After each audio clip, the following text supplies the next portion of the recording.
divine. It's gonna be a good day. I'm gonna put in my 8 hours. Gonna get off. Gonna Uber. Gonna go see my girl. Gonna pick her up and Uber even more because I gotta get a minimum of 4 hours. Really? Because if I get out at 5, it's got to be like 6, 7, 8, 9. Like, you really need to drive what you drove last night, honestly. Like 4 more hours from like 5 to 8. Right? Just like Bejo said, you work your 9 to 5, but then when you get off of your job, your income, your steady income, then you work your 5 to 9, right? Which really should be your dream. But for me, for the next 3 months, it's got to be double work. It's got to be Uber after work.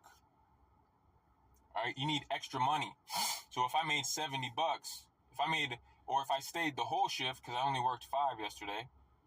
If you stay the whole shift and you work 8 hours and you make $100, but then I go drive for Uber for 4 hours and I make another $60, then you just made $160. Let's just call it $150. And if I can make $150 every day, because I already knew.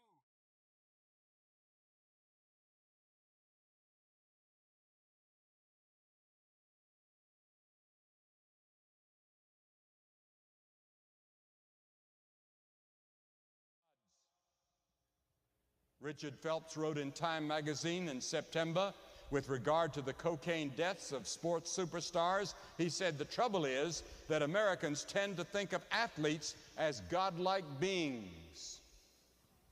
And sometimes that is true. We make too much of some of the young players, and these young players sometimes just cannot take it and they crack up. Because it takes experience and maturity to take all the money and all the fame so suddenly at such a young age.